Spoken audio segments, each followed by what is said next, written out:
Are you a podcaster? Maybe you've got that big idea and you're looking for a network to join. The multi-award-winning Ozcast Network can get your content to eyes and ears all over the world. Join now for the first month free, and you could be featuring this sound at the beginning of your podcast. Ozcast.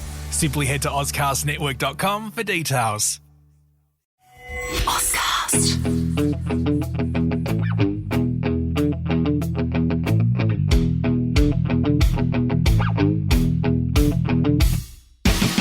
Thanks for joining us for another episode of Greats with Garby, proudly brought to you by ISC Sport, the choice for quality performance kit. If you're trying to shake off that isolation weight, get yourself some gear and get into it. Now, their apparel is top class, and so are these two gentlemen who'll join me in a moment. We are off to a cracking start with the pod, and I appreciate your support and feedback. And as I stated when we launched, this will not only be about interviewing sporting greats, but also breaking out on big sporting issues as they emerge. And there's been no bigger talking point the world over than The Last Dance, the sensational 10-part series on arguably the greatest athlete of all time, Michael Jordan, and his 6-time champion Chicago Bulls. There are a myriad of stories stemming from it that have sports fans salivating, and today we're going to break down and debate some of the more pertinent ones. Joining me to do so, and I thank them for their time enormously, firstly is Fox Sports and Triple M commentator and my old sparring partner at Fox in Dan Ginnane. Daniel, hello to you. Garby, hello. It's been too long. It's been about 6 months, hasn't it, since we've worked together? And I don't know how over this format we're going to yell at each other like we have in previous, and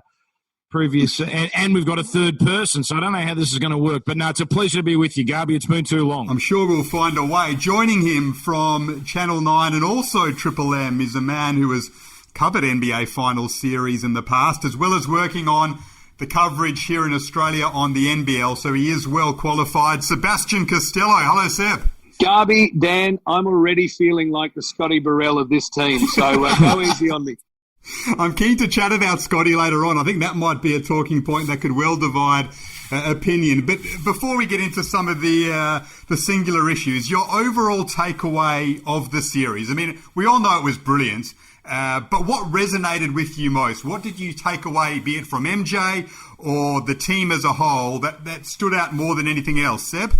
I think this was a sports documentary. We have seen a lot of docos which have been fantastic, which have looked for a social or political issue that was explored through sport, be it Once Brothers, the Yugoslavian conflict, explored that through basketball, the O.J. Simpson story, quite famous. And I think this one, while it dabbled in the socio and the political, it was really about a sports phenomenon that was Michael Jackson and the Chicago Bulls. Michael Jordan and the Chicago Bulls. That's not a great start to the podcast. And I think this was what sort of, it was such a gripping story. Along the way, the narrative the likes of MJ and David Falk weaved as the championships were being won was such a rich story, and it was great to revisit them. Ginnane, what stood out for you?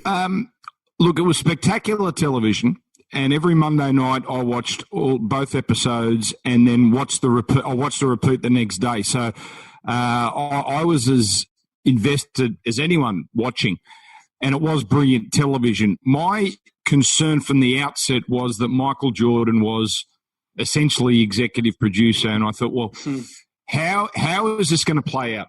And something that really stood out for me a few months ago was a documentary, and run with me on this, but there was a Taylor Swift documentary, and I thought, well, let's see how they do this, because that is the most carefully branded image in pop culture possibly since MJ. And the Taylor Swift doco started with this very strange shot of her finding out she wasn't going to be nominated for a Grammy, and it was a really awkward scene. And at that moment, you thought, oh, here we go. It's going to be a balls and all documentary. And there was kind of a manipulation of that, because for the rest of it, it was all about making sure, with little negative pinpoints, but it was overwhelmingly glowing, and was, in the end, a very carefully constructed documentary to enhance her brand. And I thought a very similar thing about this Jordan documentary, which was brilliant. And I'm only picking holes in it because you can't have everyone saying it's the greatest thing ever made. So that's the only reason I'm nitpicking here. But I did feel through the whole thing, yes, they covered a lot of the negatives, the gambling, the bullying. I think they could have gone harder on that, but they went into the bullying. I mean, fancy not allowing someone to eat on a plane. That was quite disgusting. But they acknowledged it. They acknowledged a few of the other perceived flaws, but at the end of it, you came away, Jordan was the overwhelming winner and Jerry Krause was the overwhelming loser, and I thought, well, that just suited the Jordan brand perfectly. So that was my only very mild reservation. It continues this fact that long-form documentaries are now the in thing, aren't they? I don't know how many of these stories could sustain 10 episodes. To be honest, it could have been done in 8. Really, I don't think we needed this. I don't think we need the wife of the security guard talking. But at the same time, if they made 16 of them, I would have watched them, and I was very sad that it ended. So they were giving everyone exactly what they wanted at the perfect time because there's nothing else on. So for me, it's not the greatest, but it was a pretty damn good documentary. I would just say one of the things I took out of it was they actually did write Krause into the narrative, in that I think a lot of sports fans would know Scottie Pippen, would know Michael Jordan, but Jerry Krause was probably not a household name to people outside of Chicago, perhaps, and at least he did get some mention in this documentary. We'll get into Krause in a moment because we'll break him down later on because that was a big talking point. And he certainly had his critics, and I think towards the end he got due praise. But we'll get into it a bit later on. They were so clever, though, with the making of this doco, because let's not forget, early on, all it was image of the 98 season, the final season. That was all they started with, right? So they were gonna chronicle and document that final season. But for whatever reason, it never got made. And then years later, they've gone, hang on, we've got all this vision. What do we do with it? Ka-ching, we can make money simply by turning it into a 10-part doco and telling the entire story of Jordan and the Bulls. And we've got a series that lasts to the end of time and makes a fortune of cash, which no doubt Netflix have done. So a lot of people were saying, why are they doing all these flashbacks and things like that? They simply had to, because it allowed it to go over 10 parts and not just tell the story of that final series, but tell the story of the Bulls and the formation of Jordan and Pippen and Jackson and Rodman and all of those tales the whole way through, which led to an absolute bonanza. I'd agree with that. And I think, again, Dan, I think you used the expression, if you have to find a hole in it, because it was brilliant. One of the things I reckon I thought at the end of watching it was, after being promised, secret vision of the Chicago Bulls that had been locked up for 25 years, I was left a little bit underwhelmed by what they actually had. And I think that perhaps is reflective of the fact that they had to tell the entire story of not just the second three-peat, Pippen, Rodman, Jordan, but the initial three-peat of that first group, And some of the vision was amazing. Michael, weeping after winning a championship on Father's Day without his dad, don't get me wrong, but clearly they didn't have enough from that year to sustain a series as it was. I went in expecting team meetings, a lot of Phil Jackson berating his team, all of that stuff, and we didn't get that. Now, I suspect a lot of that was shot, but don't forget, MJ approved this, and you can imagine every little bit of this would have needed his stamp of approval. You mentioned Garby. You mentioned why did this take so long to emerge? Jordan didn't sign off on it until 2016. So whether he just decided his brand needed a boost, or he just may have been ready. He may have been ready to talk about this. Who knows? But that's why it sat there for 20 years. But I didn't mind. I like the backstories, and I know a lot of people complained about the constant back and forth.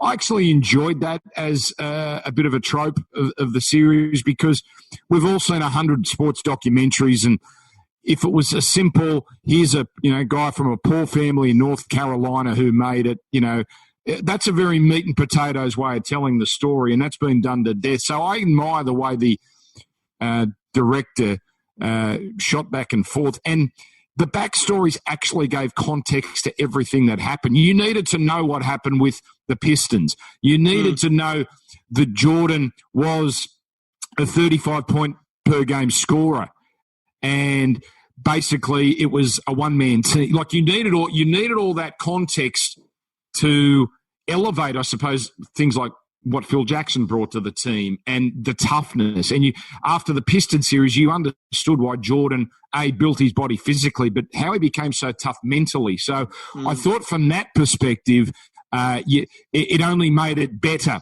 to spend all this time trawling through some of the other stories. My only knock is that some of those stories had been told in 30 for 30s before. So one episode had me a little bit bored. That was the Rodman one, only because I'd watched the entire 30 for 30. And how fitting is this? People can't see it at home, but Dan Ginnane is smoking a cigar right now, as MJ did at nauseum all the way through The Last Dance. I mean, the guy just knows how to play to the audience superbly. That's Dan Ginnane. But that's the only knock I had, is that I knew some of those stories through the 30 for 30s, the Pistons one as well, and then the Dream Team doco, which I'd watched before some of those stories had been told. But all in all, absolutely sensational. And what I loved about it more than anything else is that it was a detail on, for mine, the greatest athlete of all time, because similar to you guys, I grew up in that era of Michael Jordan, and I went to NBL games, and I got my parents to buy me basketball shoes, and I played basketball for 2 seasons,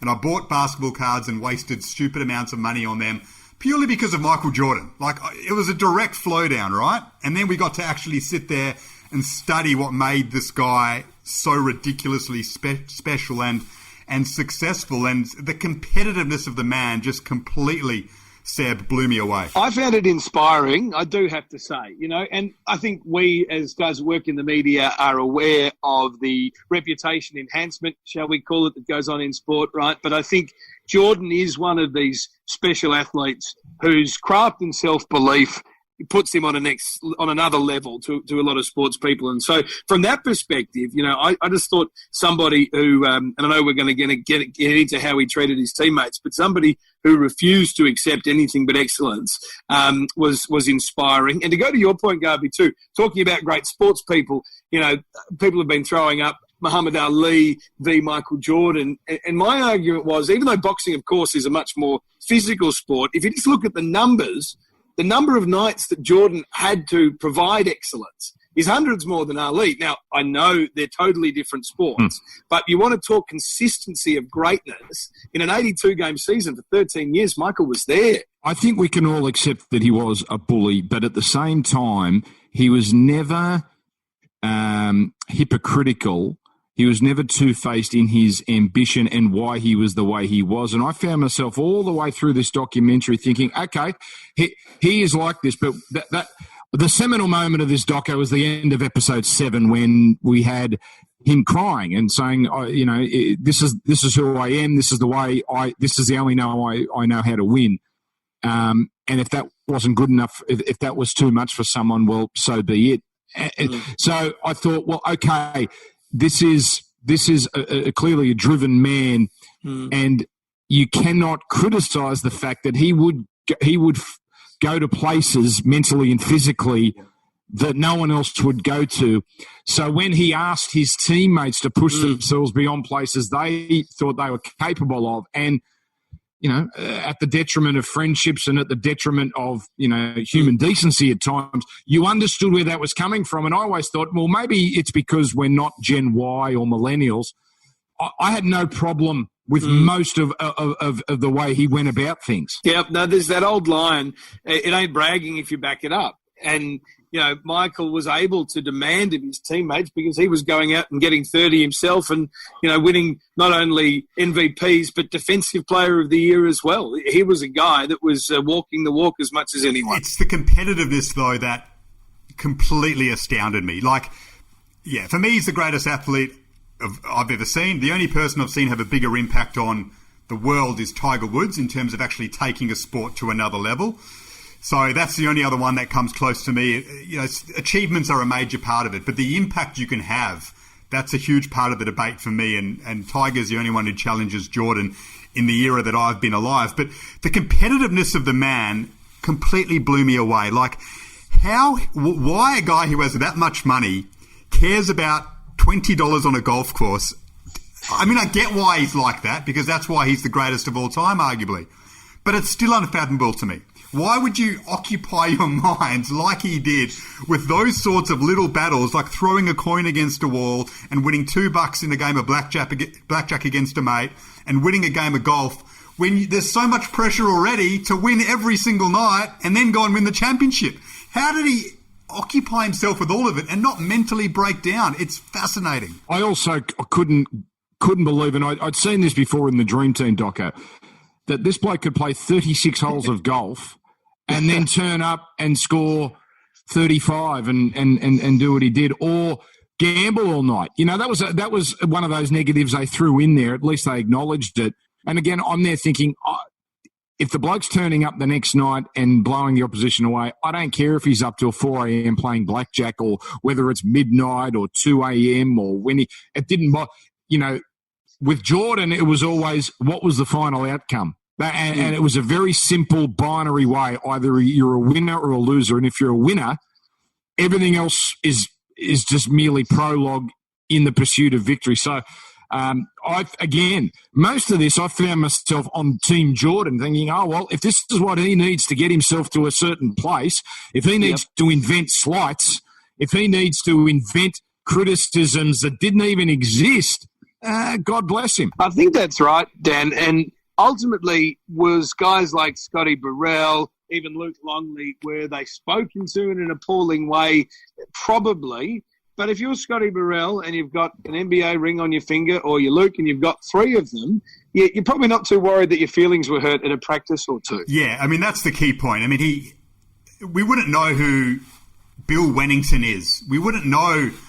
Longley would be a completely different figure if he wasn't on the Bulls, right? And let's be honest, as brilliant as Luke was, and he deserves all the credit, there's probably 30 other guys who could have done that job, but he was the perfect guy for it because he didn't have an ego, so he could play that role. They moved out Horace Grant because Horace wanted credit. They got someone in to play that role without demanding more of the ball or more attention. And thankfully it was an Aussie, and Luke did it, and we are delighted that was the case. We'll get into Longley in a moment. But yes, he made all those players, he gave them reputations they wouldn't have had otherwise. That being said, the tyrant nature of the way he carried on and the bullying nature, first and foremost, I know you guys would have to agree with this, that wouldn't be allowed today. Like, there's zero chance you get away with that today. And I do think he went a bit far on occasion. Yes, it worked. Yes, he backed it up himself. He didn't ask anyone to do anything that he didn't do. But in Burrell's case in particular, like, Steve Kerr fought back, and that was wonderful, right? So he made Steve Kerr the player and the great man that we know today, because Kerr eventually rose with it. But someone like Burrell, at first I found it funny. Then halfway through I went, it's a little bit uncomfortable now. Then towards the end, when he called his game garbage and dog shit, I went, it's just a bit unnecessary. This guy's not going to change. Give him a break, please, because there's no way he's enjoying this completely. It must have got to him at some stage deep down. And that's where I think the audience may have just slightly turned and thought, well, hang on, is he a bully? Like the stuff, and I know I'll get to Jerry Krause, and Jerry has been painted in this as very much the villain. Jordan the hero, Krause the villain. But even some of the stuff that they were just taking pot shots at him being a little fat guy. And I think he suffered from little man syndrome. But there is definite bully about Jordan. And yes, you actually nailed it, Garby. Early in the season, remember, the whole thing started, they won something called the McDonald's Cup, and it might have been Burrell, actually, that was all excited about it. And Jordan goes, this doesn't count. Here we go. How good's this? But then towards the end, you were feeling, no, this is just you being a bully rather than setting the table for when you need Scottie for that one play in a Game 7. Do we think Michael Jordan, as a leader of his team, was significantly more aggressive than some of the other champions who haven't opened up their locker room to the cameras? Yeah. I mean, it's hard to know. We have no idea on that, but when you have so much success, no matter what industry, be it sport or business, and you keep having that success, you keep getting away with more. So I think as time went on, Jordan just would have continued doing it. Now, you're in sport, you've got big egos, you're going to have some guys who fight back. Horace Grant fought back and asked to be moved. Steve Kerr smacked him in the head, and Steve Kerr doesn't go on to be one of the greatest coaches of all time unless he has that in him. But some people just don't. And Scott Burrell, I think, enjoyed part of it because he had attention from Jordan. That was great. But at the same time, it would have driven him on the other hand too, I think, and it would have hurt him on the other hand. And there's probably times where he would have been walking out of the stadium thinking, I've got away with this time. And Jordan would have just gone, hey, Scotty. And we've gone, oh, no. Here we go. I'm in for another barrage. Yes, Mike. What would you want? And Jordan just would have just given it to him. And he's not the kind of guy to fight back. And as much as he can put on a smiley face to pretend like he enjoyed it, I don't think he did the whole way through, especially near the end. Doesn't this speak to Phil Jackson, though? The fact that I found it fascinating that he allowed Rodman to go to Vegas for 48 hours because he knew how Rodman ticked. And the only time we really saw Jackson pull up Jordan that I remember was twice. Once in a big game 6 where he had to yell at Jordan to throw it to the open man, John Paxson.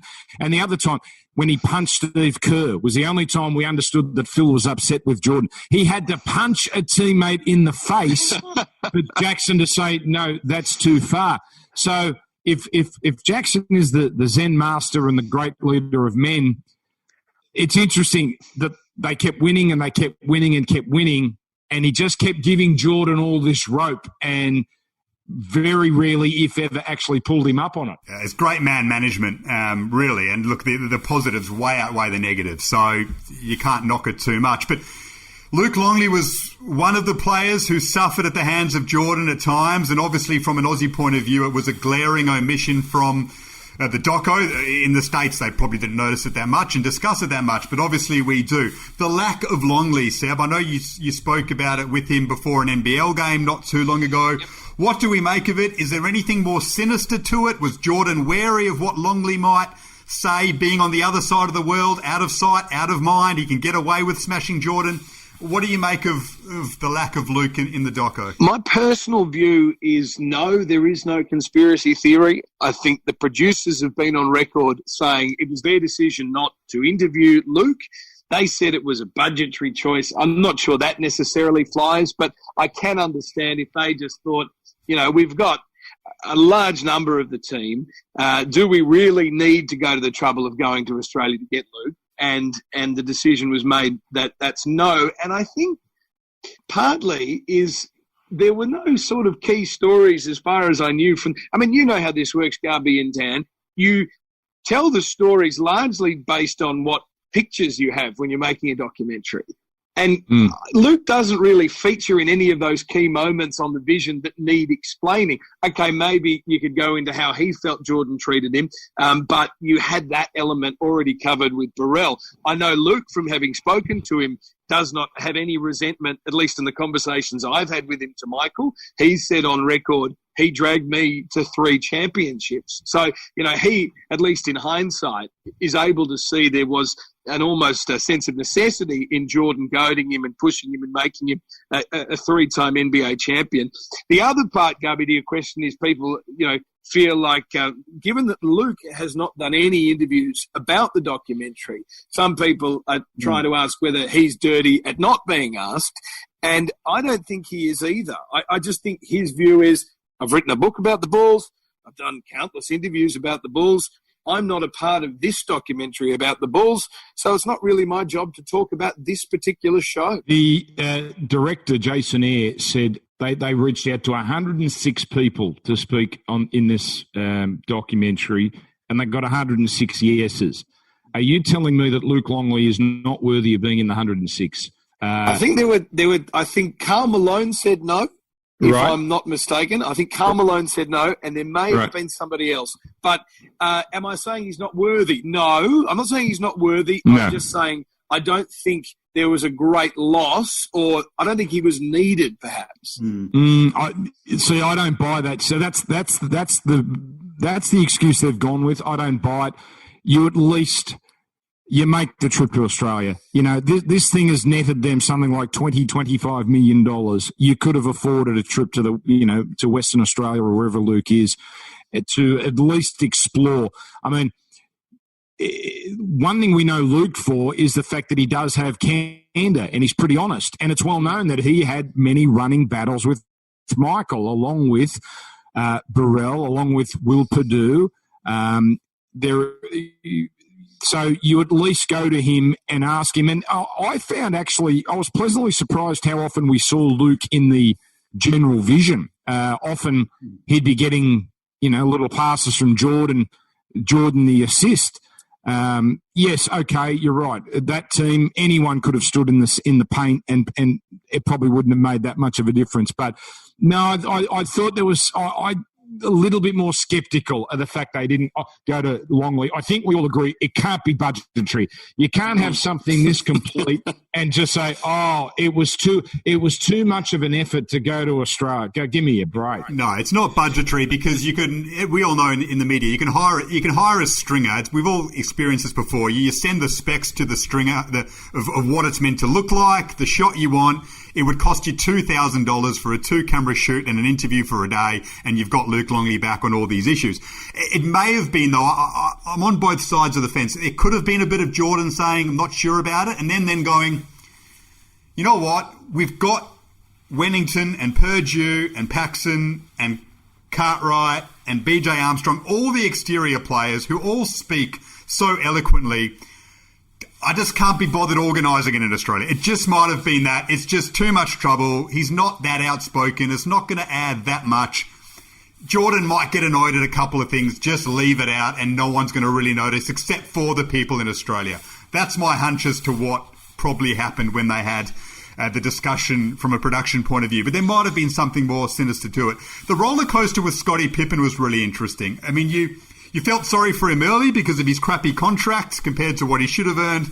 Then you smash him for sitting out that game in the one season where Jordan wasn't there and he sits out the final play because he doesn't have the final shot. Then you respect him late on for playing with the back injury. So where do you think Scottie Pippen lands, the ultimate number 2 after all of this, Seb? My theory on Scottie Pippen is every time you talk about how good Scottie Pippen was, people put that comment afterwards saying, but he never quite gets his due because he played with Michael. He was a fantastic player as well and a great. Well, to my ear, then Scottie is inherently getting his due. Every time we talk about Scottie Pippen, we talk about how he was probably in the top 5, if not the second best player in the league at the time they were winning championships. So my view is Pippen does get properly recognised for what he achieved, and he certainly was able to cash in after he left the Bulls. So if you're looking at his sporting career on the whole, yes, he didn't get what he earned when he was in Chicago,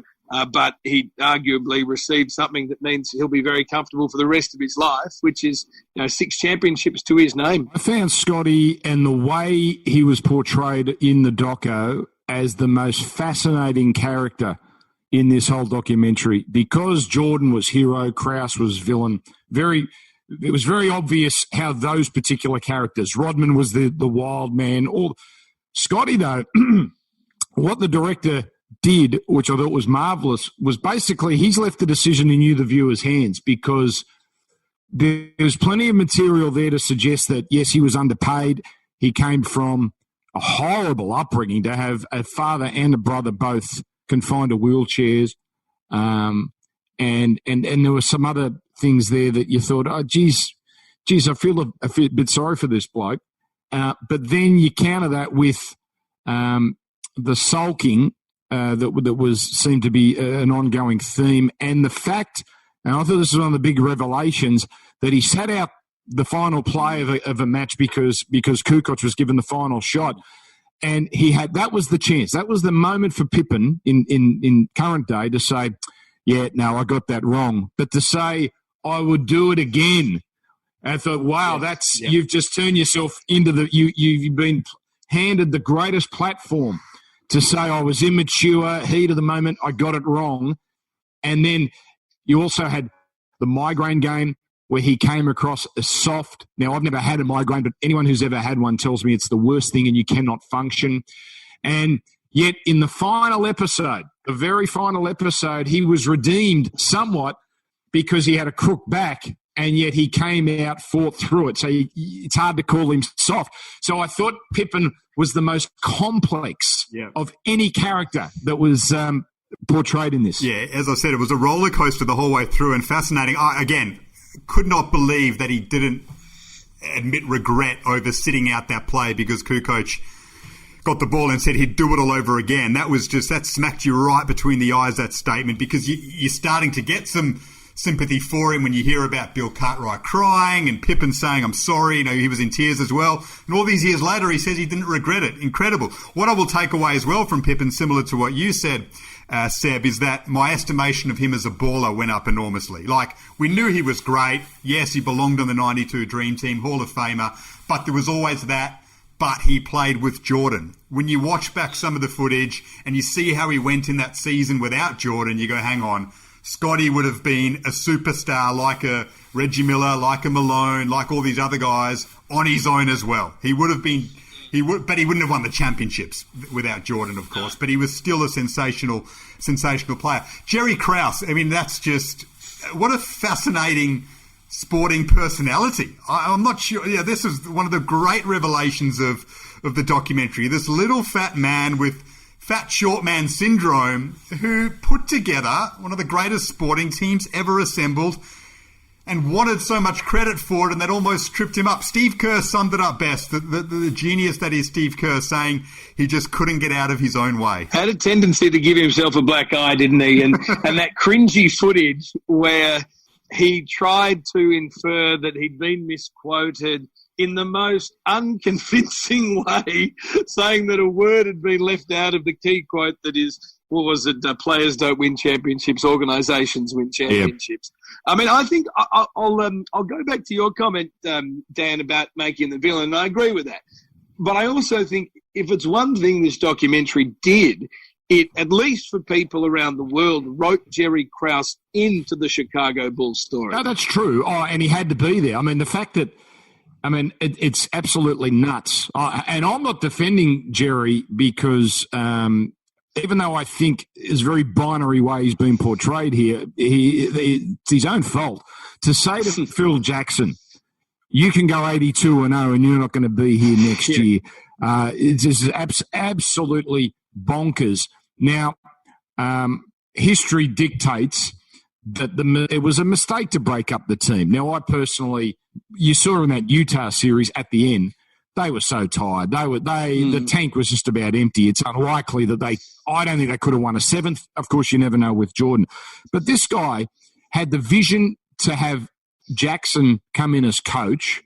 I didn't think we got enough of how Jackson got the job. There was clearly an inference from Doug Collins that Jackson knifed him.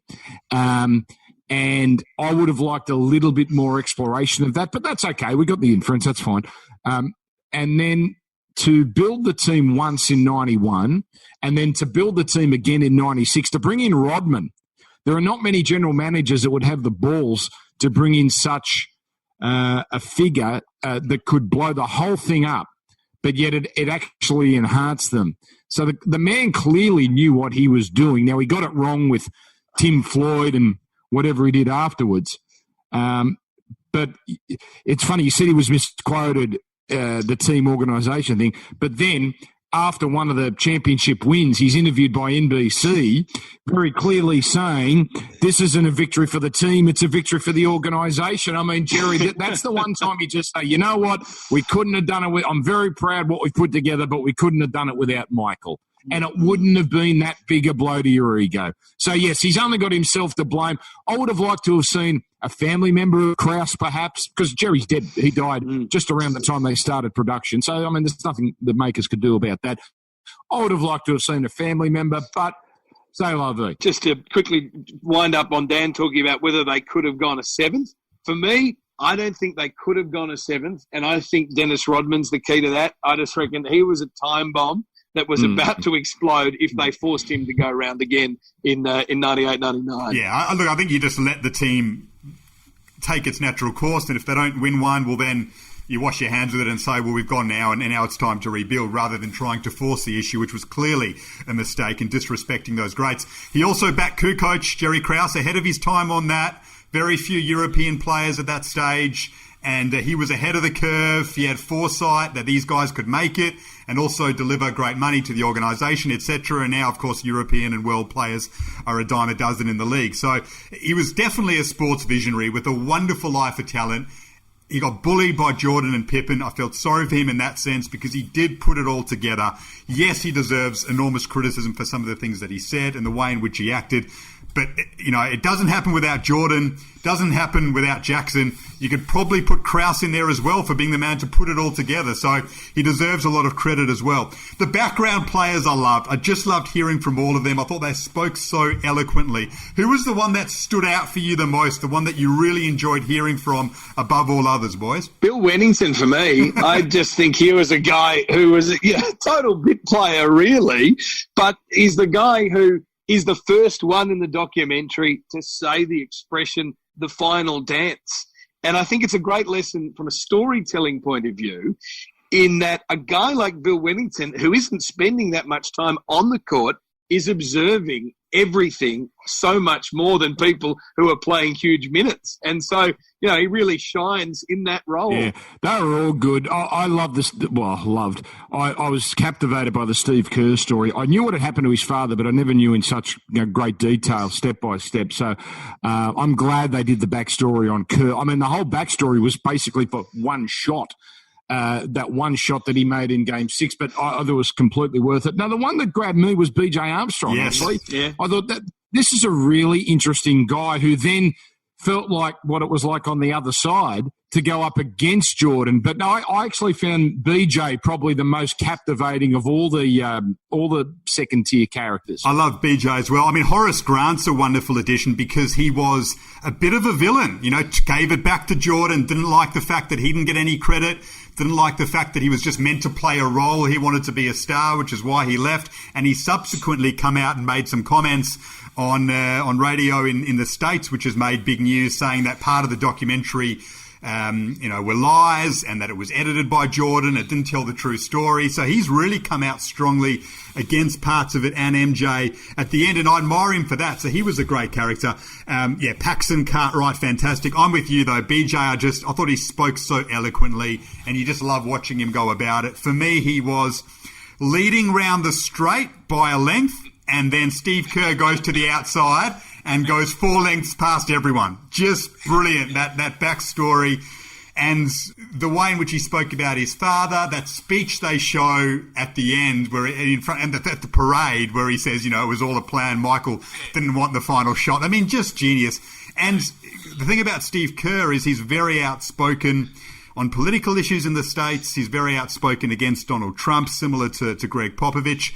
And I always respected what he said.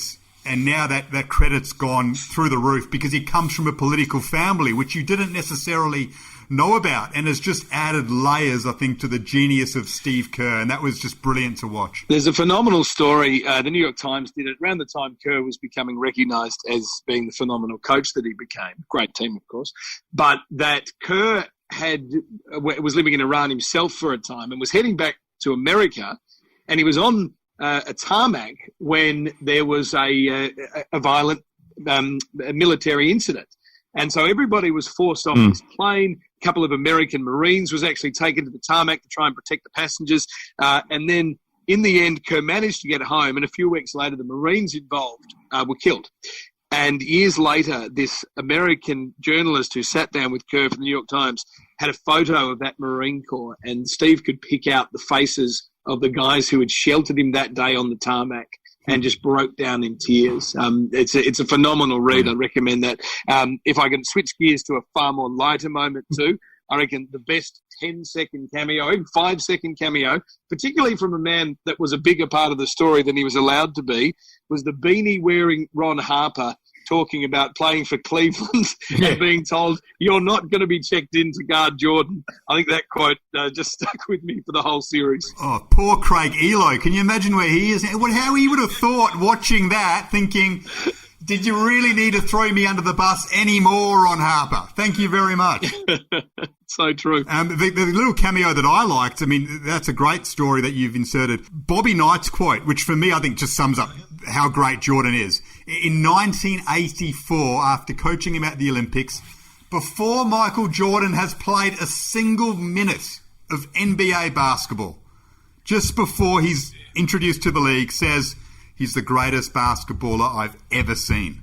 This is the great Bobby Knight, who has seen as much basketball in the States at that point in time as anyone, has called a 21-year-old yet to play a game the greatest baller he's ever seen. That just summed up the GOAT that is MJ. Well, Bobby Knight, one of the greatest tyrants of all time. Have a listen and have a read of some of the stuff from Indiana. But it's hard to believe that Jordan was only the number 3 draft pick. But yet you go back and it was actually totally understandable. But to know what we know now, and that was a really interesting thing early in the documentary, and you realise what a leader Jordan was, that he turned up as a kid and assumed the role as the leader of the team. I thought that actually was quite fascinating. I mean, imagine coming into an environment where, you know, they've got their ladies and they've got their Coke and they've got their lifestyle, and Jordan just comes in and just says, no, I'm the man here. I thought, wow, that spoke volumes to some of his leadership qualities. And the other cameo, which you reminded me of by telling those stories, Dan, I thought there was a really nice warmth and sweetness to Rod Thorne, who was the general manager when Jordan was drafted. And there's that great grab early on where he's reflecting on Chicago in the pre-Jordan days, and he says, we weren't that good. Just sort of summarises it that simply and that honestly. I thought he was a nice addition. I also loved David Stern, when there was that ridiculous speculation that Jordan was banned for a year. Which American sports journos, we love them, but they can get carried away on things from times. We know that. I mean, that story was completely absurd. And he goes, "Hang on a second, you're telling me this organisation would have been taken to another level by one man. We're then going to ban that individual for whatever it was, a year, 18 months. No, just not going to happen." And then you've got the other guy saying, like, and no one found out about it? You're telling me that no one ever found out about a ban to Michael Jordan? How on earth that became a story in the States is just laughable. No, absolutely right. And there was, it's funny looking back at some of the things that you'd remember from the time. Like, I do remember that narrative around Jordan's father's tragic passing being related to his gambling as being a very strong narrative, both in legitimate media and in talking around town. And you look at it then with, the police involved and all of that, and it seems incredibly unfair.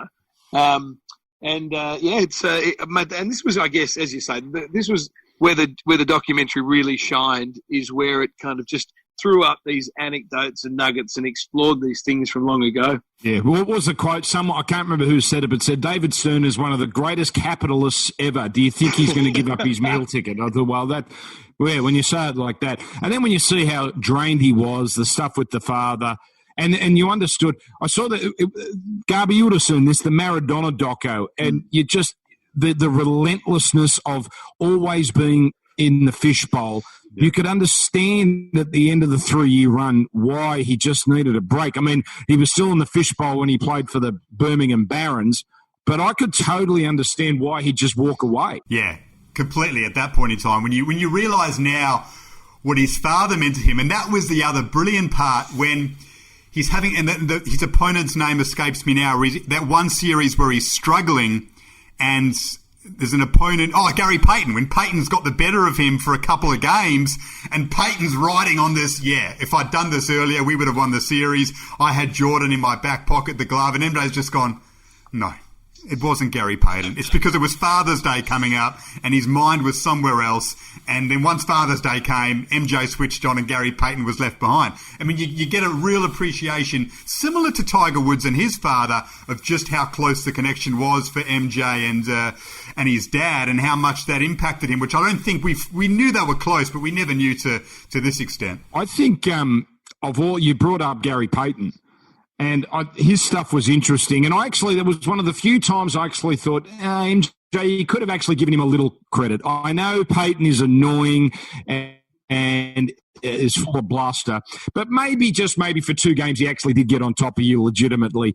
And I didn't quite buy the Father's Day excuse. Now when Game 6, and it was Father's Day, and they won, and he was wailing. I thought that was incredible vision. I've got to say, though, my favourite opponent was probably Reggie Miller because, well, he's so charismatic anyway. And then I'd completely forgotten how close Indiana were to knocking out the Bulls, and probably should have beaten them. But of all the other characters that eventually were vanquished, I'd heard the Isaiah Thomas story so many times. It was nice to have that reaffirmed, but I didn't need to hear that again. Anyone else stand out for you, Seb, as we draw this to a close? I think I enjoy Isaiah Thomas as an opponent because he has never been intimidated by the MJ machine and the MJ reputation, and I think to go to some of the discussion around Michael controlling it, well, if he does hate Isaiah as much as we're led to believe, at least he let Thomas be a part of it and tell his story as part of it. And the fact that the two of them, don't sort of soften as the years go by, I actually like. To me, sport's about rivalry.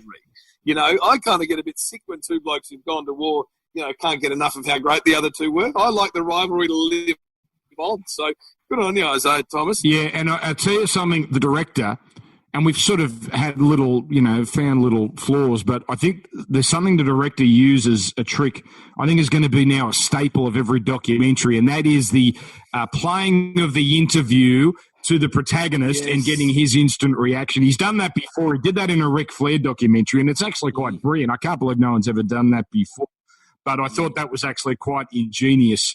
Particularly because that Jordan is so animated with his reactions and his eyes and his incredulity to some of the things that are being said. I think now we can expect that's going to be just come part and parcel. Most certainly. Bring it on. Boys, thanks so much. We'll leave it there. It was great to break down all of those subjects. There's plenty more we could have gone through, but I think we've covered the main ones. Thanks so much for listening. People back home, share your thoughts with us if you agree with anything, if you think we're talking nonsense and a few other issues, don't be afraid to let us know.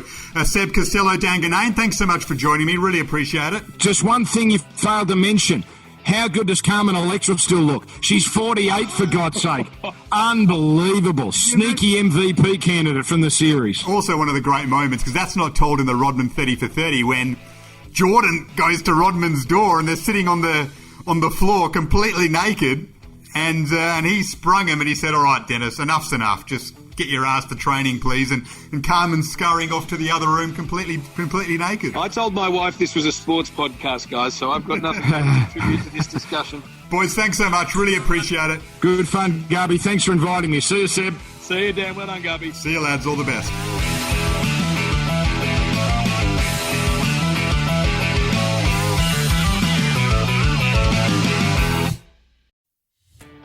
Are you a podcaster?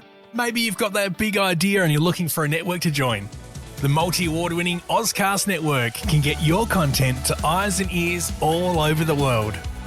Join now for the first month free, and you could be featuring this sound at the beginning of your podcast. Ozcast. Simply head to ozcastnetwork.com for details.